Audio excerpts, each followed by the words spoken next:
I cheated on my pregnant wife 10 years ago. She forgave me instantly. No questions asked, no tears, just 3 words. I forgive you.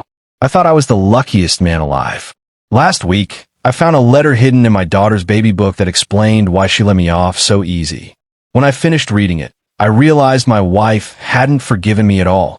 She'd orchestrated something so twisted, so calculated, so perfectly cruel that I'm still trying to figure out if I'm the villain or the victim in my own life. But here's the part that's really destroying me. That letter was just the beginning. What I discovered after I confronted her, what I learned about my daughter, about my brother, about the last 10 years of my life, it didn't just break me. It made me question if anything I've ever known was real. My name is Michael. I'm 42 years old, and I need to tell someone this story before I lose my mind completely because I don't know what's real anymore. 3 days ago, I thought I had a happy marriage. I thought my wife Sarah loved me. I thought my 10-year-old daughter Emma was mine. I thought my brother David was my best friend. I thought I understood my own life. I was wrong about everything. And the worst part? I deserve every second of this nightmare. But Sarah took my betrayal and turned it into something so much darker. She didn't just get revenge. She created an entire alternate reality, and I've been living in it for a decade, smiling for the cameras, playing the happy husband, the devoted father, the grateful man who got a second chance.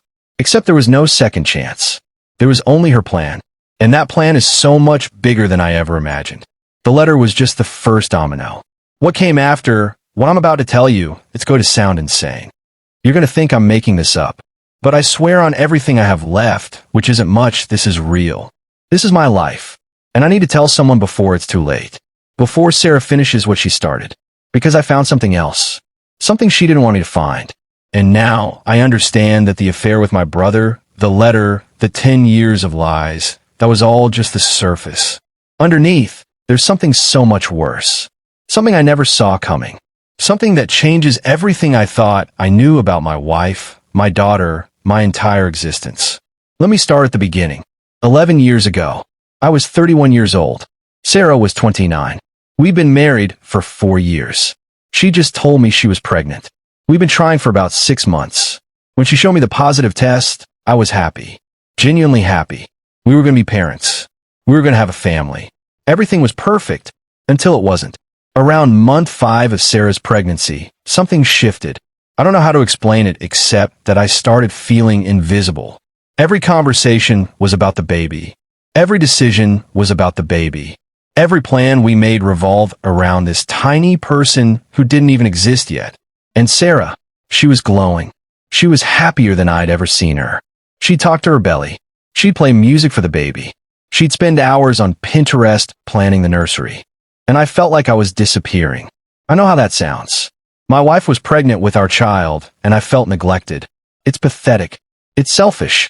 It's everything wrong with me in one feeling. But that's how it felt. Like I'd become a supporting character in Sarah's story instead of her partner. I should have talked to her. I should have told her I was struggling. But I didn't. I just swallowed it. Buried it. Pretended everything was fine. That's when Jessica started at my company. She was 26. New to the city. She worked in marketing. I was in sales. Our departments collaborated a lot. She was funny. Easy to talk to. She laughed at my jokes. And, crucially, she paid attention to me. Not to me as Sarah's husband. Not to me as the future father. Just to me. Michael. The person. We started having lunch together. Then drinks after work. Then dinners. And I started lying to Sarah. Small lies at first. I told her I was working late when I was really at a bar with Jessica. I said I had client dinners when I was sitting across from Jessica, laughing, feeling like myself again. I knew it was wrong. I knew I was crossing lines. But I told myself it was harmless. We were just friends. I wasn't doing anything. And then one night, after too many drinks, I kissed her. She kissed me back. And for 3 months, I had an affair. Sarah was 7 months pregnant when it was happening. Her back hurt. Her feet were swollen. She couldn't sleep. She was carrying our child. And I was sneaking around with another woman. I'd come home and kiss Sarah. I'd rub her feet.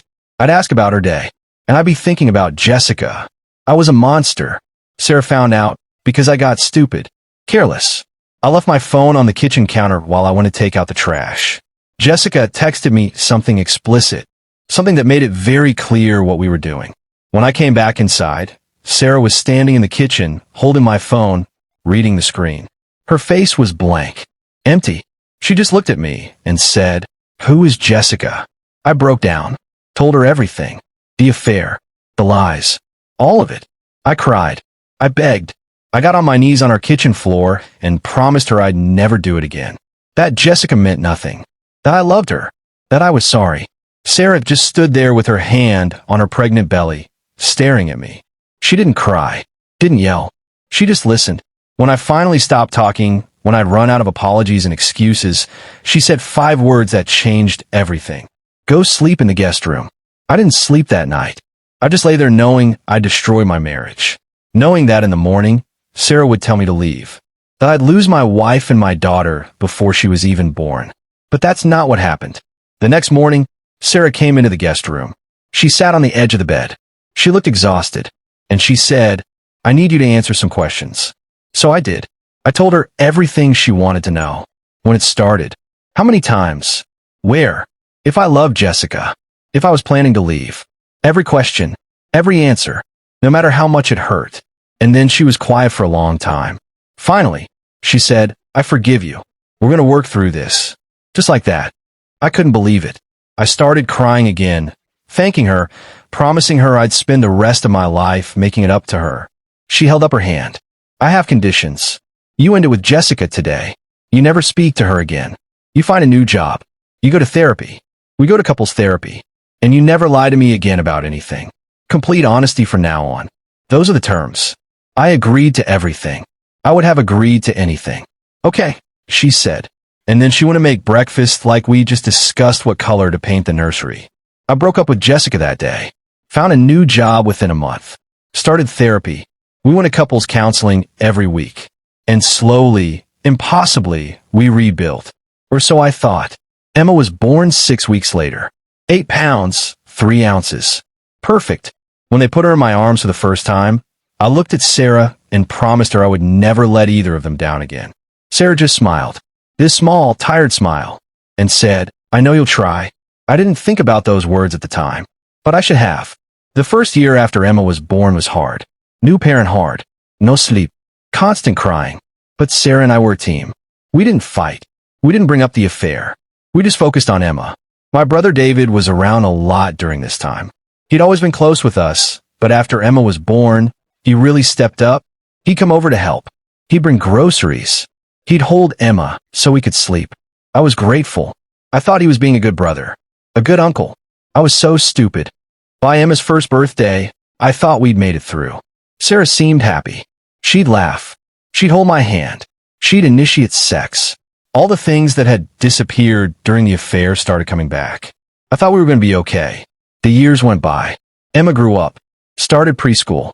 Then kindergarten. Then elementary school. Sarah went back to work. I got promoted. We renovated the kitchen. We took family vacations. We had date nights. We looked happy. We felt happy. David was always around. Family dinners every Sunday. Holidays together. He came to Emma's soccer games. He taught her to ride a bike. He was Uncle Dave. Emma adored him. And I never suspected anything. Not once. Not even for a second. Looking back now, there were signs. Of course there were signs. Times I'd walk into a room and Sarah and David would stop talking. Times Sarah would defend David when I'd make a joke about him. Times I'd catch them looking at each other across the table. But I didn't see it. Because I didn't want to see it. Because I was too busy congratulating myself on saving my marriage. On being a good husband. A good father. What a joke. 3 days ago, Sarah left on a work trip to Seattle. She's a project manager. She travels sometimes. This trip was 5 days. She took Emma with her because it was fall break. So it would be fun. I stayed home. Told them I had too much work. Really, I just wanted 5 days of sleeping in and eating cereal for dinner. 2 days ago, I was cleaning out our home office. Going through old boxes. Tax returns. Baby stuff. Things we'd been meaning to organize forever. At the bottom of one box, I found Emma's baby book. Sarah had been really into documenting everything. First smile. First steps. First words. The book was full of photos and notes. I sat on the floor flipping through it. smiling at pictures of Emma as a newborn. Then an envelope fell out. Sealed. Addressed to me. Just my name. Michael. I opened it. Inside was a letter. 3 pages. Dated 1 week after I confessed my affair. The letter began, Michael, if you're reading this, it means enough time has passed that you think everything is fine. That you think I forgave you. I need you to know the truth. I didn't forgive you. I never forgave you. I can't. My hand started shaking. I kept reading. When you confessed about Jessica, I wanted to destroy you. But I was 7 months pregnant. No job. No money. Completely dependent on you. So I made a choice. I decided to stay. To raise our baby in a stable home. But I also decided that you needed to feel what I felt. Not right away. Eventually. Slowly. In a way you'd never see coming. 6 months after Emma was born, I started sleeping with your brother David. I dropped the letter. Picked it up. Read again. David. My brother David. The letter continued with details. Specific dates. Times I was traveling. Afternoons, she said she had book club. The weekend, I took Emma camping. It was all real. It's been 6 months now, the letter said. 6 months of David coming over while you're at work. 6 months of family dinners where he sits across from you and smiles. And I'm going to keep doing it. For years. I'm going to let you think we're happy. That you earned your way back. And one day, you'll find this letter. And you'll finally understand what you did to me. The letter ended. You wanted forgiveness without consequences. I'm giving you exactly that. You'll never know what I took from you until it's too late. By the time you read this, the damage is done. Sarah. I sat on the floor of my office for hours. 9 years. If she started 6 months after Emma was born, and Emma just turned 10, then Sarah has been sleeping with my brother for 9 years. 9 years of family dinners. 9 years of holidays. 9 years of him being Uncle Dave. 9 years of lies. I got up like a zombie. Walked through the house. Every photo on the wall felt like it was mocking me. Sarah and me smiling. Emma laughing. And in so many of them, David was there too, standing next to Sarah. I went to my laptop. Opened Sarah's email. I know her password. That was one of her conditions. Complete transparency. No secrets. The irony was crushing me. I found her travel itinerary. Flight to Seattle. Hotel. All legitimate. Then I saw another email. From David. Sent 3 days ago. Subject line was just a heart emoji. I opened it. Can't wait. Emma will love the Space Needle. And I'll love having you to myself at night while she's asleep. David was in Seattle with them. My daughter thought it was a mother-daughter trip. But Uncle Dave was there. I opened Sarah's photo stream. Pictures from the past 2 days. Emma at Pike Place Market. Emma at the aquarium. And in one photo, reflected in a mirror, I could see him. David. In a hotel room. I closed the laptop. Poured myself a drink. Then another. My phone buzzed. Text from Sarah. Emma's having the best time. She wants to call you before bed. Can you talk in 10 minutes? I stared at that text. Then I wrote back. Sure. 10 minutes later, my phone rang. FaceTime. I answered. Emma's face filled the screen. Daddy, guess what we did today? I smiled. What did you do, sweetheart? We went to this place with a big market and they were throwing fish and Mom bought me a stuffed orca and I named him Walter. That sounds amazing. Do you want to see Walter? I'd love to see Walter. She held up a little stuffed orca. Beaming. Behind her, I could see the hotel room. Sarah was sitting on the bed, smiling. I couldn't see David, but I knew he was there. Mom said we're going to the Space Needle tomorrow. Emma said, that'll be so cool. I'll miss you, Daddy. I'll miss you too, baby.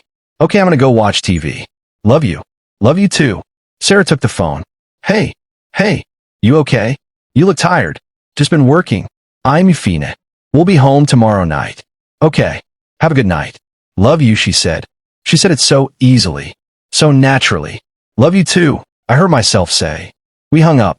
I sat there for a long time. Then I did something stupid. I called David.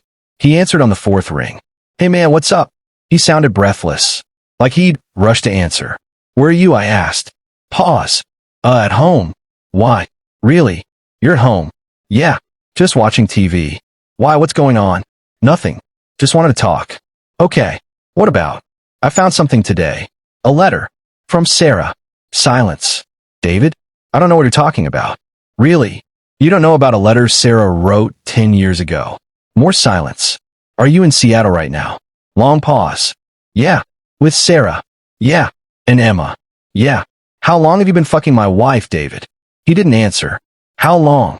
Michael, it's not what you think. Then tell me what it is. Can we talk about this in person? Well, I'm not what? Upset? You've been sleeping with Sarah for 9 years, and you think we should wait until I calm down? It's not 9 years. What? It ended. 2 years ago. I ended it. Why? Because I fell in love with her. Actually in love. And I told her she had to choose. Me or you. And? She chose you. I laughed. She chose me. Yeah. Then why are you in Seattle with her right now? Because we're friends. I'm Emma's uncle.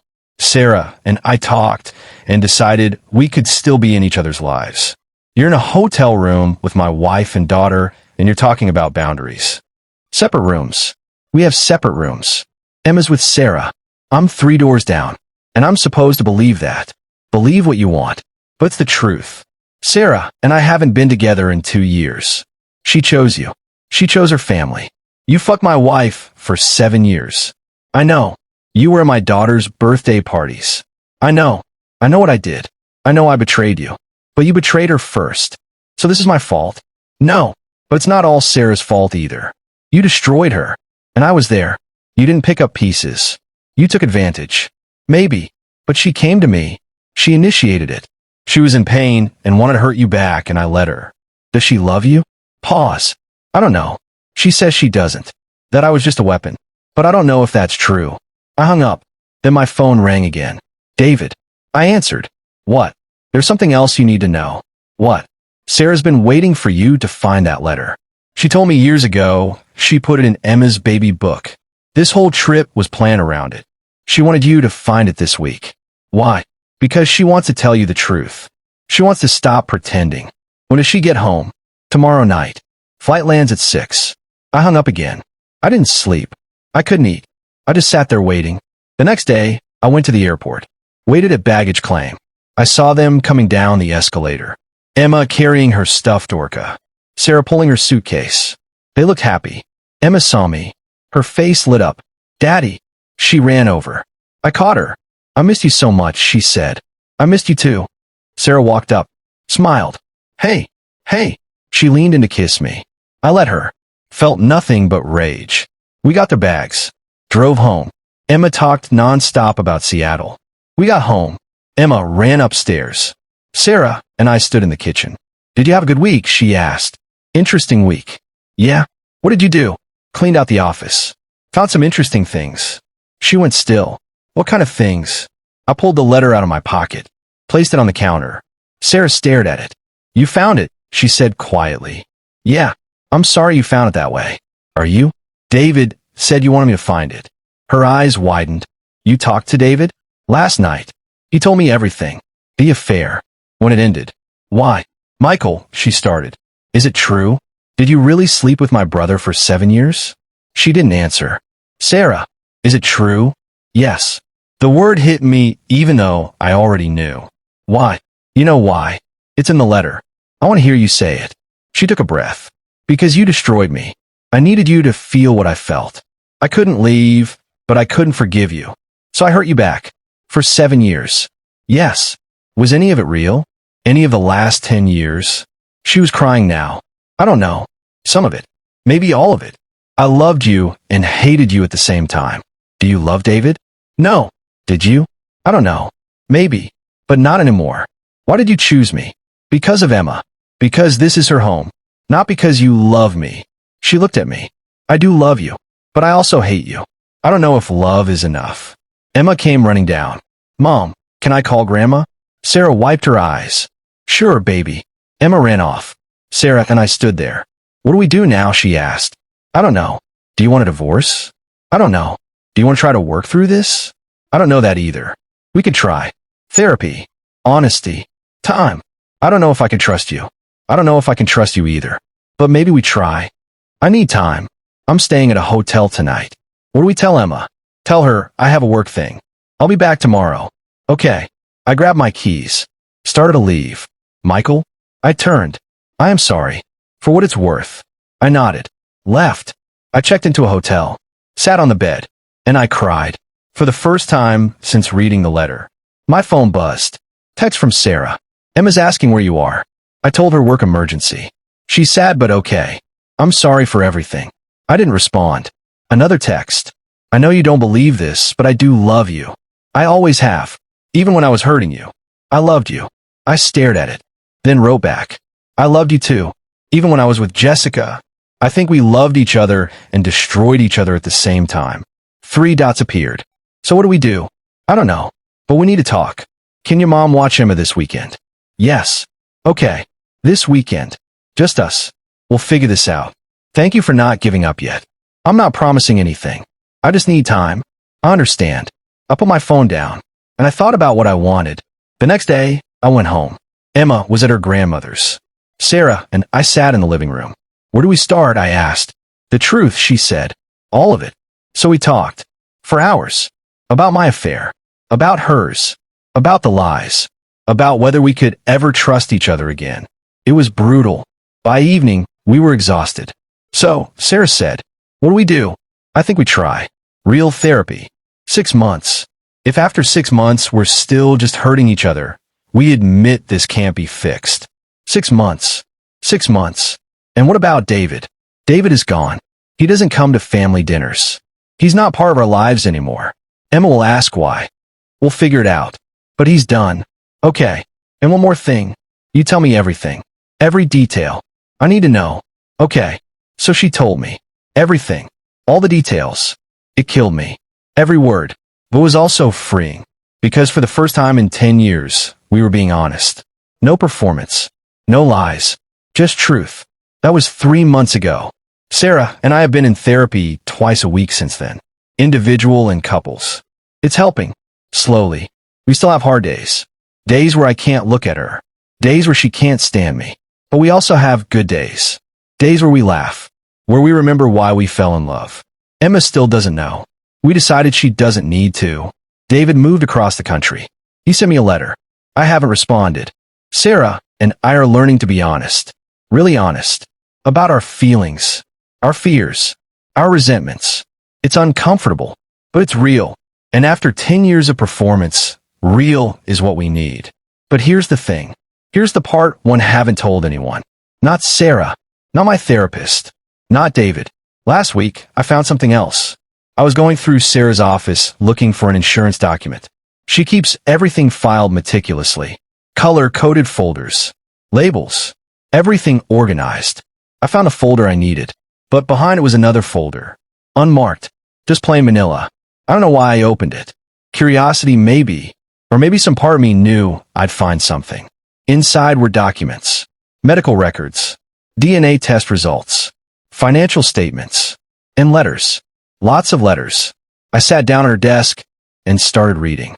And what I found, it didn't just destroy me. It made me question everything I thought I understood about the last 10 years. The first document was a DNA test, dated 9 years ago, when Emma was 1 year old. It was a paternity test. Emma's DNA, my DNA, and David's DNA. The results showed a 99.9% probability that David is Emma's biological father. I stared at that paper for 10 minutes. Emma isn't mine. Emma is David's daughter. I kept reading. There were medical records. From when Sarah was pregnant. Notes from her doctor. Dates and appointments.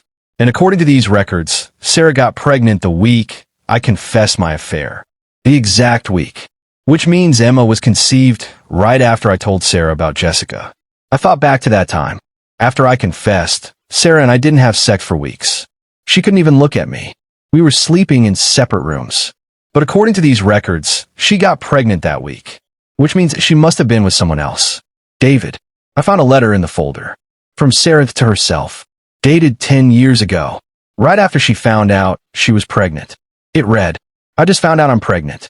The timing is perfect. Michael thinks it's his. He has no idea I've been sleeping with David since I found out about Jessica. He has no idea that this baby might not be his. And I'm never going to tell him. He's going to raise David's child thinking it's his own. He's going to love her and care for her and bond with her. And one day, when I'm ready, I'll tell him the truth. I'll destroy him the way he destroyed me. But not yet. Not until I've had years of watching him be the devoted father to another man's child. Not until the bond is so strong that learning the truth will shatter him completely. My hands were shaking so badly I could barely hold the letter. Sarah knew. She's always known. Emma is David's daughter, and Sarah has let me raise her for 10 years thinking she was mine. I kept reading the documents. There were financial statements, bank accounts I didn't know about, in Sarah's name only. Hundreds of thousands of dollars. Money she'd been moving from our joint accounts over the years. Small amounts. 500 here. 1,000 there. Amounts I'd never notice. She's been preparing. For what? I don't know. But she's been systematically moving money, securing her exit, planning something. There were more letters. From Sarah to David. Printed out emails. Spanning years. I read them all. And they told a story I never knew existed. Sarah didn't just have an affair with David to hurt me. She fell in love with him. Really in love. The emails were full of I love yous, and I can't wait to be with yous, and soon we'll be together. They had a plan. Sarah and David. They were going to wait until Emma was older. Then Sarah would divorce me. She'd take Emma. She'd take half of everything. And she and David would be together. But 2 years ago, something changed. There was an email from Sarah to David. Dated 2 years ago. It said, I can't do this anymore.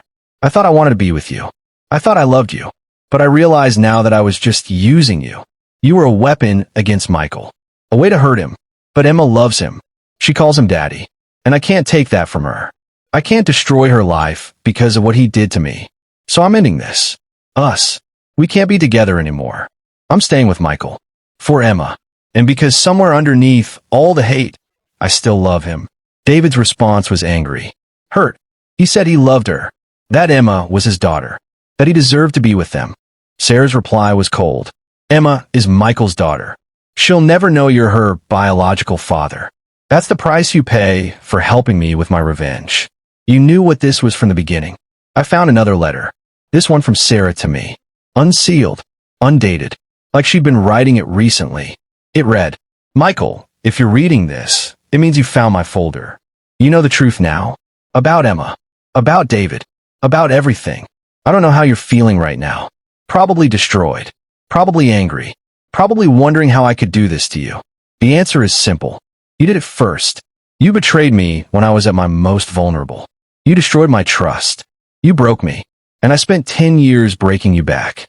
But here's the thing I didn't expect. Somewhere along the way, I fell back in love with you. The real you. Not the you who cheated, but the you who showed up every day for Emma. Who went to therapy. Who tried to be better. I watched you become the man I always wanted you to be. And I realized that my revenge was destroying me too. I'm tired, Michael. I'm tired of the lies. I'm tired of the anger. I'm tired of carrying this weight. So I'm going to tell you everything. Not because you deserve to know, but because I deserve to stop lying. Emma is David's biological daughter. But she's your daughter in every way that matters. You're the one who held her when she cried. You're the one who taught her to ride a bike. You're the one she runs to when she's scared. DNA doesn't make you a father. Love does. And you love her. I know you do.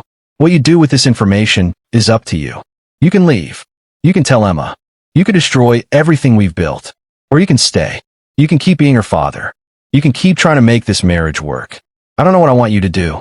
I just know I can't keep lying anymore. I'm sorry for what I did. I'm sorry for using Emma as a weapon. I'm sorry for the last 10 years. But I'm not sorry for Emma. She's the best thing that ever happened to either of us. Even if she came from the worst thing. The choice is yours. Sarah. I sat at that desk for hours reading and rereading everything. Emma isn't mine. My daughter, the little girl I've loved for 10 years, the person I die for, isn't biologically mine. She's David's. And Sarah has known this entire time. I thought about Emma. About her smile. About the way she laughs. About how she comes running when I get home from work yelling daddy. She's my daughter. DNA test or not. She's mine. But Sarah lied to me. For 10 years. About the most fundamental thing. I put everything back in the folder. Exactly as I found it. Closed the drawer. And I haven't said anything to Sarah. That was a week ago. I've been living with this knowledge for 7 days. Sitting across from Sarah at dinner. Tucking Emma into bed. Acting normal. But inside, I'm screaming. Because I don't know what to do. Do I tell Sarah I know? Do I confront her about Emma? Do I demand to know why she did this? Or do I just let go? Do I accept that Emma is mine regardless of biology? Do I forgive Sarah for this too? I don't know. But tonight, Sarah asked me to sit down with her. Said she needed to talk to me about something important. I think she's going to tell me. About Emma. About David. About everything. And I have to decide how to react. Do I pretend I don't know? Do I tell her I found the folder? Do I get angry? Do I forgive her? I don't have the answers. All I know is that in a few minutes, I'm going to walk into the living room where my wife is waiting. And my entire life is going to change again. Because Sarah isn't just going to tell me about Emma. I found something else in that folder. Something I haven't mentioned yet. Medical records. From last month. From Sarah's doctor. Sarah is sick. She has ovarian cancer. Stage 3. The prognosis isn't good. She's been going to appointments while I thought she was at work.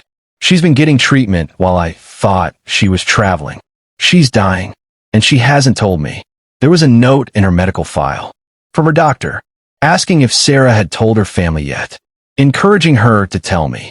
To let me support her. But Sarah hasn't said anything. I think that's what she's going to tell me tonight. Not about Emma. About the cancer. And I have to sit there and hear it. And pretend I don't already know. Pretend I haven't known for a week. Pretend my entire world isn't falling apart. I can hear Sarah calling me from the living room. Michael, can you come here? This is it. I'm walking down the stairs now. My heart is pounding. Sarah is sitting on the couch. She looks nervous. Scared even. Hey, I say. Hey, sit down. Please. Seat. She takes a deep breath. I need to tell you something. A few things actually. And I need you to just listen. Don't interrupt. Don't react. Just let me get through this. Okay. First, Emma isn't your biological daughter. She's David's. I got pregnant right after you confessed about Jessica. I was already sleeping with David. I had the paternity test done when she was 1. I've known this entire time. And I never told you because I wanted you to bond with her. I wanted you to love her. And then I was going to tell you years later and destroy you. But I can't do it anymore. She's your daughter, Michael. In every way that matters. You're a father. And I'm sorry I lied to you about this. Leah. Silent. Letting her words wash over me, even though I already know them.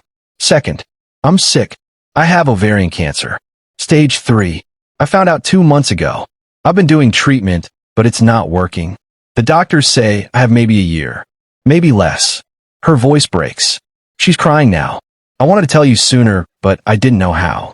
I didn't know how to tell you that after everything I've put you through, after all the lies and the betrayal, I'm dying. And I'm going to leave you alone with Emma. And I'm so sorry. She's sobbing now. Full body sobs. And I realize this is the first time I've seen Sarah truly break down in 10 years. I move to sit next to her. Put my arm around her. She collapses into me. I'm sorry, she keeps saying. I'm so sorry for everything. I hold her. Let her cry. And I realize something. I forgive her. Actually forgive her. Not the fake forgiveness she gave me. But real forgiveness. Because life is too short. Because she's dying. Because Emma needs at least one parent who isn't destroyed by anger and resentment. Because somewhere underneath all the pain and betrayal, I still love her. I know, I say quietly. What? I know about Emma. I found your folder last week. I know about the paternity test. I know about the cancer. I know everything. She pulls back. Looks at me with wide eyes. You know? Yeah. For a week? Yeah. And you didn't say anything? I didn't know what to say. I was processing. Are you angry? I was. I am. But I'm also just sad. Sad that we did this to each other. Sad that we wasted 10 years on revenge and lies. Sad that now, when we finally could have a real marriage, a honest marriage, you're dying. She's crying again. I'm sorry. I'm so sorry. I know. I'm sorry too. What do we do now? I take her hand. Now we stop lying. Now we tell Emma the truth about everything. Well, not about David. She doesn't need that. But we tell her you're sick. We prepare her. We make whatever time you have left count. You're staying? Where else would I go? You're my wife. Emma's my daughter. This is my family. Even after everything. Even after everything. She hugs me. Holds on tight. And for the first time in 10 years, it feels real. Like we're actually connecting. Like we're actually partners. I love you, she whispers. I love you too. And I mean it. We sit there for a long time, just holding each other. Finally, Sarah pulls back. There's one more thing. What? David doesn't know about the cancer. You haven't told him? No. I cut him off 2 years ago. We haven't spoken since then. Why? Because I chose you. I chose this family. And I meant it. Does he know about Emma? That she's his? No. He thinks she might be, but he doesn't know for sure. And I'm never going to tell him. Why not? Because Emma is yours, not his. You're her father. You've earned that. What if he finds out? What if he wants to be in her life? Then we deal with it. Together. But right now, he doesn't need to know. Okay. We need to tell Emma. About the cancer. Not tonight. Tomorrow. Let's have one more normal night. The three of us. Before everything changes. Okay. We go upstairs. Emma is in her room doing homework. Hey, sweetheart. Sarah says. Want to have a movie night? Emma's face lights up. Yes. Can we watch the fish movie? Again? I ask. She loves that movie. We all go downstairs. Make popcorn. Put on the movie. And for 2 hours, we're just a normal family. A mom and a dad and a daughter watching a movie together. Emma falls asleep on the couch between us. Sarah and I look at each other over her head. And I know we're both thinking the same thing. This is what we could have had. If we hadn't destroyed each other. If we'd been honest from the beginning. If we'd chosen love instead of revenge. But we can't change the past. We can only move forward. I carry Emma up to her room. Tuck her in. She mumbles in her sleep. Love you, Daddy. Love you too, baby. I go back downstairs. Sarah is putting away the popcorn bowl. You okay? I ask. No, but I will be. We're gonna get through this. Are we? Yeah, we are. She nods. I hope you're right. The next morning, we tell Emma. We sit her down at the kitchen table. She knows something is wrong. She can see it on our faces. Mommy's sick, Sarah says gently. Really sick. Emma's eyes get wide. What kind of sick? The kind that the doctors can't fix, sweetie. The kind where mommy is going to get more and more tired. And eventually, probably in about a year, mommy is going to die. Emma stares at her. No, I'm sorry, baby. No, you can't die. You're my mom. I know. And I'm going to be here as long as I can. But eventually, I'm going to have to go. Emma starts crying. Hard, body-shaking sobs. Sarah pulls her into a hug. I watch them. My wife and my daughter. My family. And I make a decision. Whatever time Sarah has left, we're going to make it count. We're going to stop lying. We're going to be honest. We're going to be a real family. For however long we have. That was 3 weeks ago. Since then, Sarah's condition has gotten worse. She's tired all the time. She can barely keep food down. She's losing weight rapidly. The doctors say she is maybe 6 months now. Maybe less. We've told Emma everything. About the cancer. About the treatment. About what's going to happen. She's handling it as well as a 10-year-old can. We've also started having conversations about after. About what happens when Sarah is gone. About how Emma and I will take care of each other. It's the hardest thing I've ever done. But we're doing it together. Sarah and I have stopped lying to each other. We talk about everything now. Our feelings. Our fears. Our regrets. We talk about the affair. Both of them. About the pain we caused each other. And slowly, painfully, we're forgiving each other. Really forgiving each other. Not the performative kind, but the real kind. The kind that requires you to look at the worst parts of yourself and the other person and choose to love them anyway. Last night, Sarah asked me to hold her. She's in a lot of pain. The medication helps, but not enough. I held her all night, just like I did when we first met, when we were young and in love and everything was simple. Michael, she whispered. Yeah, thank you. For what? For staying. For forgiving me. For being Emma's father. For everything. You don't have to thank me. Yes, I do. You could have left. After everything I did. You could have walked away. But you didn't. I love you. Where else would I go? She was quiet for a moment. Then, do you think you would have made it? If I hadn't gotten sick? Would we have survived the truth? I don't know. Maybe. Maybe not. But I think we would have tried. Yeah, we would have. Sarah? Yeah? I'm glad you told me. About Emma. About everything. I'm glad we stopped lying. Me too. And just so you know, Emma is mine. I don't care about the DNA test. I don't care that David is her biological father. She's my daughter. I know. And she's lucky to have you. We're lucky to have each other. She squeezed my hand. Yeah, we are. This morning, Sarah couldn't get out of bed. She's too weak, too tired. I called her doctor. They're sending hospice care. It's happening faster than we thought. Emma and I sat with her all day, talking, watching movies, just being together. Tonight, after Emma went to bed, Sarah asked me to get something from her office. The folder, she said. What? The folder you found. Get it. I want to go through it with you. Sarah, please. I need to. So I got it. We went through every document, every letter, every piece of evidence of the lies we've been living. And then Sarah took it all, every paper, and she carried it to the fireplace. Help me, she said. We burned it. All of it. The DNA test, the letters, the financial statements, everything. We watched it turn to ash. That's over now, Sarah said. That version of us is gone. This is who we are now. Honest. Real. Yeah. Michael? Yeah? When I'm gone. If David ever comes back. If he ever wants to know about Emma. Don't tell him. Please. Sarah. Promise me. Emma doesn't need that confusion. She doesn't need two fathers. She has you. That's enough. I promise. Good. She took my hand. Let me back upstairs. We got into bed. And we just held each other. I don't know how much longer I have with her. Days maybe. Weeks if we're lucky. But I'm not wasting it. I'm not spending it being angry or resentful. I'm spending it loving her. Forgiving her. Being with her. Because life is too short. Because we already wasted 10 years. Because she's my wife. And I love her. And when she's gone, when it's just Emma and me, I'm going to keep loving her. I'm going to tell Emma stories about her mother. About the real Sarah. Not the one who hurt me. But the one who loved me. The one who fought for our family. The one who chose to be honest in the end. I'm going to raise Emma, my daughter, and I'm going to be the best father I can be. Not because of guilt, not because I have to, but because I love her, because she's mine, and because Sarah trusted me with her. That's enough. That's everything. 3 days ago, Sarah died. She went peacefully, in her sleep. Emma and I were with her. We held her hands, told her we loved her, said goodbye, and then she was gone. Emma cried. I cried. We held each other. The funeral was yesterday.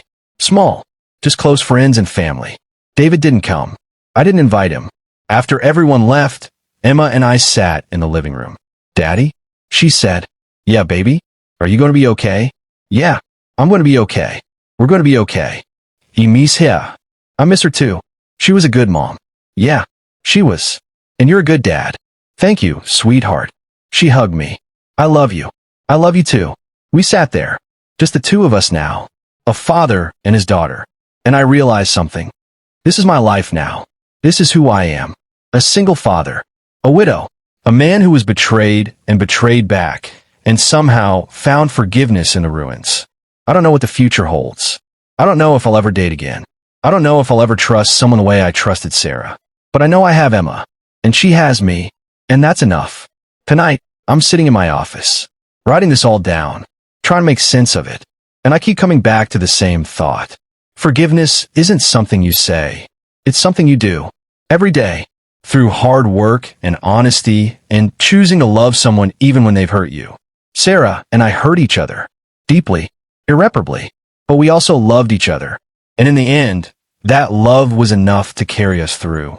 Not to a happy ending. Life doesn't work that way. But to an honest ending. A real ending. And that's all anyone can hope for. I close my laptop. Turn off the light. Tomorrow, Emma and I are going to start figuring out our new normal. Just the two of us. It's going to be hard. It's going to be painful. But we're going to make it. Because we're family. And family is everything. Even when it's built on lies. Even when it's broken. Even when it's not what you expected. It's still everything. And I wouldn't trade it for anything.